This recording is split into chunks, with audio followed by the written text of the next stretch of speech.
ಅಯ್ಯಬ್ಬಾ! ಈ cheese pudding ಬಾಯಲ್ಲಿ ಎಷ್ಟು ಚೆನ್ನಾಗಿ ಕರಗುತ್ತೆ ನೋಡಿ.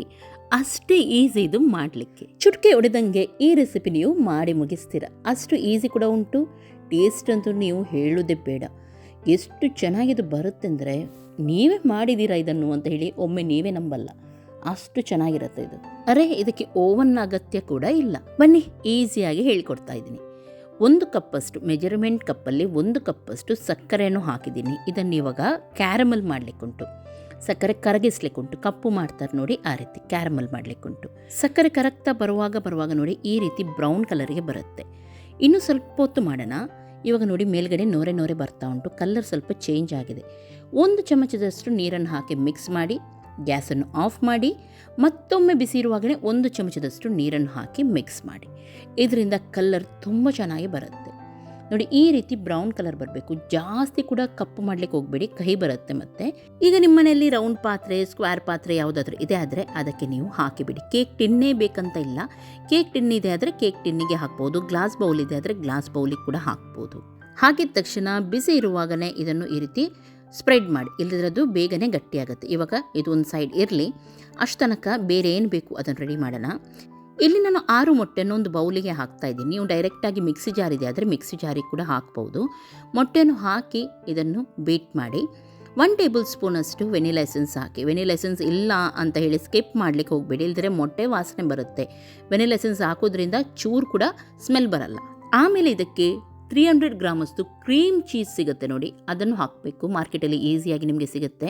ಇದನ್ನು ಕೂಡ ಚೆನ್ನಾಗಿ ಬೀಟರಲ್ಲಿ ಬೀಟ್ ಮಾಡಿ. ವಿಸ್ಕಲ್ಲಿ ಮಾಡಿದರೆ ಸರಿಯಾಗಿ ಆಗೋದಿಲ್ಲ. ಬೀಟರಲ್ಲಿ ನೀವು ಮಾಡಿದರೆ ಕ್ರೀಮ್ ಆಗಿ ಚೆನ್ನಾಗಿ ಬರುತ್ತೆ. ಆಮೇಲೆ ನಾನು ಮತ್ತೊಮ್ಮೆ ಇದನ್ನು ಇದರಲ್ಲಿ ಬೀಟರಲ್ಲಿ ಮಾಡಿದ್ದೀನಿ.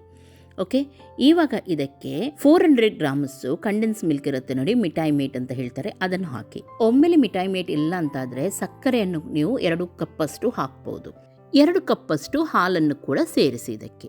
ಹಾಗೂ ಎಲ್ಲವನ್ನು ಕೂಡ ಮಿಕ್ಸಿ ಜಾರಲ್ಲಿ ಹಾಕೋದಾದರೆ ಎಲ್ಲವನ್ನು ಒಟ್ಟಿಗೆ ಹಾಕಿ ಮಿಕ್ಸ್ ಮಾಡಿ, ಅಥವಾ ಬೀಟರಲ್ಲಿ ನೀವು ಮಾಡೋದಾದರೆ ಈ ರೀತಿ ಮಾಡಿಬಿಡಿ. ಇವಾಗ ಇದು ರೆಡಿ ಆಗಿದೆ. ನೋಡ್ತಾ ಇದ್ರಲ್ಲ, ಇಷ್ಟು ತೆಳುವಾಗಿದು ಇರುತ್ತೆ. ಇದು ಪರ್ಫೆಕ್ಟ್ ಇದೆ. ಇವಾಗ ತಾನಾಗಿ ಇದು ಗಟ್ಟಿಯಾಗುತ್ತೆ, ಏನು ಚಿಂತೆ ಮಾಡಬೇಕಂತ ಇಲ್ಲ.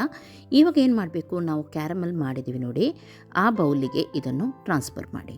ನಾನಿಲ್ಲಿ 2 ಇದರಲ್ಲಿ ಮಾಡಿದ್ದೀನಿ. ಒಂದು ಗ್ಲಾಸ್ ಬೌಲಲ್ಲಿ ಮಾಡಿದ್ದೀನಿ, ಒಂದು ಇದರಲ್ಲಿ ಮಾಡಿದ್ದೀನಿ. ಯಾಕೆಂದರೆ ಸಾಕಾಗೋದಿಲ್ಲ. ಇದನ್ನು ಮಾಡಿದರೆ ನೀವು ಸ್ವಲ್ಪ ಮಾಡಬೇಡಿ, ಸ್ವಲ್ಪ ಜಾಸ್ತಿನೇ ಮಾಡಿ. ಯಾಕೆಂದರೆ ಮತ್ತೊಮ್ಮೆ ಕೇಳ್ತಾರೆ. ಆಗುವಷ್ಟು ಮುಕ್ಕಾಲಷ್ಟು ಹಾಕಿ, 2 ಬೌಲಿಗೆ ಕೂಡ ಮುಕ್ಕಾಲಷ್ಟು ನಾನು ಹಾಕ್ತಾ ಇದ್ದೀನಿ. ಇಲ್ಲದ್ರೆ ತುಂಬ ತೆಳುವಾಗಿದ್ದು ಬರುತ್ತೆ ಆಮೇಲೆ. ಓಕೆ, ಇವಾಗ ಸಿಲ್ವರ್ ಫಾಯಿಲ್ ಇದೆ ಆದರೆ ಅಥವಾ ಕ್ಲಿಂಗ್ ರ್ಯಾಪ್ ಇದೆ ಆದರೆ ಇದರ ಮೇಲೆ ಈ ರೀತಿ ಮುಚ್ಚಿ, ಯಾಕೆಂದರೆ ಆವಿ ಇದರ ಒಳಗೆ ಹೋಗಬಾರ್ದು. ಹಾಗಾಗಿ ಈ ರೀತಿ ಮುಚ್ಚಿ, ಯಾವುದಾದ್ರೂ ಕಡಾಯಿ ಇದೆ ಆದರೆ ಈ ರೀತಿ ಸ್ಟ್ಯಾಂಡ್ ಇಟ್ಟು ನೀವು ಸ್ಟೀಮಿಗೆ ಇಡ್ಬೋದು. ಅಥವಾ ಇಡ್ಲಿ ಪಾತ್ರೆ ಇರುತ್ತೆ ನೋಡಿ, ಇಡ್ಲಿ ಪಾತ್ರೆಯಲ್ಲಿ ಕೂಡ ನೀವು ಇಡ್ಬೋದು. ನಾನು 2 ಕೂಡ ಇಲ್ಲಿ ನಿಮಗೆ ತೋರಿಸ್ತಾ ಇದ್ದೀನಿ. 2ರಲ್ಲಿ ಕೂಡ ಸ್ಟೀಮಿಗೆ ಇಟ್ಟು ಒಂದು 25-30 ಮಿನಿಟ್ಸ್ ಇದು ಸ್ಟೀಮ್ ಆಗಬೇಕು. ಇವಾಗ 25 ನಿಮಿಷ ಆಗಿದೆ. 25 ನಿಮಿಷ ಆದಮೇಲೆ ನಾನು ಓಪನ್ ಮಾಡಿ ನೋಡ್ತಾ ಇದ್ದೀನಿ.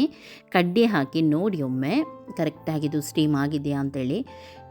ಅಂದರೆ ಒಂದು ಕಡ್ಡಿ ಹಾಕಿದರೆ ನಿಮ್ಗೆ ಗೊತ್ತಾಗುತ್ತೆ ಅದು. ಅದಕ್ಕೆ ತಾಗಲ್ಲ ಅಂತ ಹೇಳಿದರೆ ಇದು ಗಟ್ಟಿಯಾಗಿದೆ ಅಂತ ಹೇಳಿ ಅರ್ಥ. ಇವಾಗ ಇದು ಕಾಣ್ತಾ ಉಂಟು, ನೋಡುವಾಗಲೇ ಇದು ಎಲ್ಲ ಕಡೆ ಪರ್ಫೆಕ್ಟ್ ಆಗಿದೆ ಅಂತ ಹೇಳಿ ನೋಡಿ. ಚೂರು ಕೂಡ ತಾಗ್ತಾ ಇಲ್ಲ. 2 ಕೂಡ ಇವಾಗ ಆಗಿದೆ. 25-30 ನಿಮಿಷ ನೀವು ಇಟ್ಟರೆ ಪರ್ಫೆಕ್ಟ್ ಆಗುತ್ತೆ.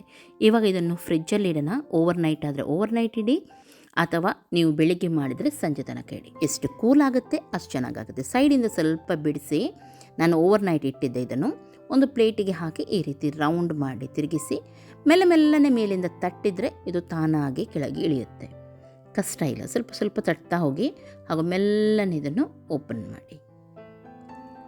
ವಾವ್, ನೋಡಿ ಪರ್ಫೆಕ್ಟ್ ಕಲರ್, ತುಂಬ ಚೆನ್ನಾಗಿ ಬಂದಿದೆ.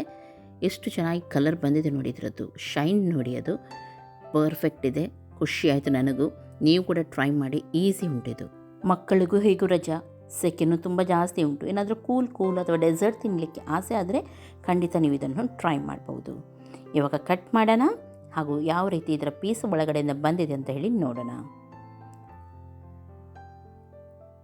ವಾವ್, ನೋಡಿ ಎಷ್ಟು ಚೆನ್ನಾಗಿ ಬಂದಿದೆ ಅಂತ ನೋಡ್ಬೋದು. ಎಲ್ಲರಿಗೂ ಇದನ್ನು ಶೇರ್ ಮಾಡಿ. ಈ ರೆಸಿಪಿಯನ್ನು ನಿಮಗೆ ಇಷ್ಟ ಆಯಿತು ಅಂತ ಲೈಕ್ ಮಾಡಿ, ಹಾಗೂ ನನ್ನ ಚಾನಲ್ಗೆ ಸಬ್ಸ್ಕ್ರೈಬ್ ಮಾಡಿ. ನಾನಂತೂ ಇದನ್ನು ಎಂಜಾಯ್ ಮಾಡ್ತೀನಿ, ನೀವು ಕೂಡ ಎಂಜಾಯ್ ಮಾಡಿ. ಇನ್ನು ನಾಳೆ ಸಿಗ್ತೀನಿ ಒಳ್ಳೆ ರೆಸಿಪಿಯೊಂದಿಗೆ. ಅಷ್ಟರವರೆಗೂ ಎಲ್ಲರಿಗೂ ಟೇಕ್ ಕೇರ್, ಬಾಯ್ ಬಾಯ್. ಸೂಪರ್ ಇದೆ, ಟ್ರೈ ಮಾಡಿ.